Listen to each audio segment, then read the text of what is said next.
Bharatiya Janata party के लोग कभी नहीं थकते अपनी योजनाओं को बताने में। आज एक बहुत महत्वपूर्ण योजना मुद्रा योजना, उसके लगभग 10 साल पूरे हो रहे हैं और 10 साल में इस योजना ने कोई खास ठोस प्रभाव समाज में और अर्थव्यवस्था में नहीं छोड़ा है। ये मुद्रा योजना नहीं, ये झुट्टा योजना बनकर के रह गई है। मैं कुछ सवाल जनता की तरफ से या जो सवाल आ रहे हैं मुद्रा योजना को लेकर के, उनको जरूर रखना चाहता हूं। मुद्रा योजना की पहली 10 की पारी होने पर 10 वर्ष के नाम पर निम्नलिखित 10 महत्वपूर्ण सरल और सीधे सवाल तो जनता भाजपाई से पूछ सकती है और हम लोग भी भारतीय जनता पार्टी से पूछना चाहते हैं, क्योंकि आंकड़े के खेल में कोई नहीं जीत सकता उनसे। समय समय पर जो आंकड़े सरकार बताती है, लेकिन वो आंकड़े कहां से आते हैं, किस मेथोडोलॉजी से आते हैं, किस तरीके से वो प्राप्त करते हैं, उसकी कोई जानकारी नहीं मिलती है।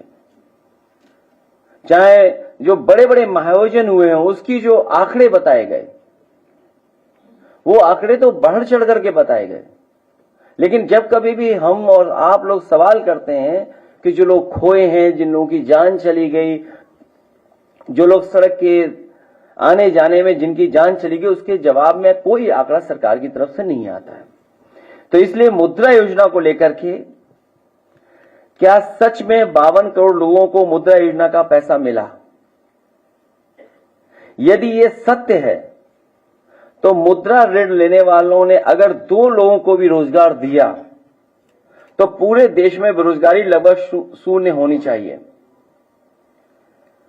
क्या इस तथ्य में कोई डिफरेंस नजर आता है, विसंगति नजर आती है? जब दोनों ही आंकड़े सरकारी हैं तो मुद्रा योजना या बेरोजगारी के आंकड़े में से किसको सही माना जाए? क्योंकि अगर योजना 52 करोड़ लोगों तक पहुंची और 52 करोड़ में अगर एक प्राप्त ने 2 लोगों को भी नौकरी दी है तो सोचो आंकड़ा कितना बड़ा बनता है। मुद्रा योजना में लोन लेने के रूप में बांटा 33 लाख करोड़ रुपया किसके खाते में गया है? ये 10 साल की योजना में कोई छोटा मोटा पैसा नहीं इकट्ठा हुआ है या बांटा नहीं गया, 33 लाख करोड़ रुपया बांटा गया है।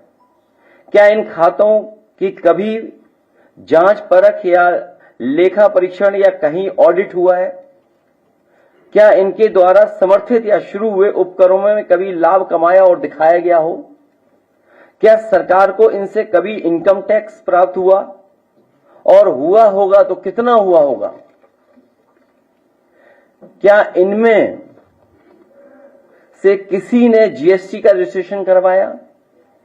कि अगर 52 करोड़ लोगों को मुद्रा लोन दिया गया है तो क्या जीएसटी के रजिस्ट्रेशन कराया गया कि नहीं कराया गया? इनसे कुल कितना जीएसटी प्राप्त हुआ?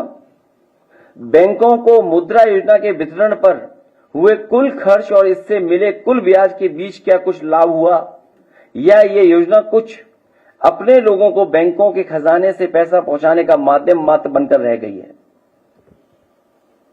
जवाब जुमलाई सरकार देगी या बैंक? ये जो 33 लाख करोड़ और 52 करोड़ लोगों को पहुंचाया गया इससे लोन का, तो आखिरकार जवाब कौन देगा? सरकार देगी या बैंक देगी? ये बातें मैं इसलिए कर रहा हूं क्योंकि भारतीय जनता पार्टी अपनी नाकामी छिपाने के लिए बहुत सारे फैसले लेती है। अपनी हर योजना की नाकामी छिपाने के लिए कम्युनल रास्ता अपना रही है, कॉन्स्टिट्यूशन को खत्म कर रही है, लोकतंत्र की परवाह नहीं कर रही है, कानून की परवाह नहीं कर रही है। और एक बात और मैं कहना चाहता हूं कि अगर राम जी या सुमन जी के साथ कोई घटना होती है या समाजवादी पार्टी के नेता के ऊपर किसी तरह की कोई घटना होती है तो उसके लिए जिम्मेदार कोई दूसरा नहीं, मुख्यमंत्री खुद जिम्मेदार होंगे।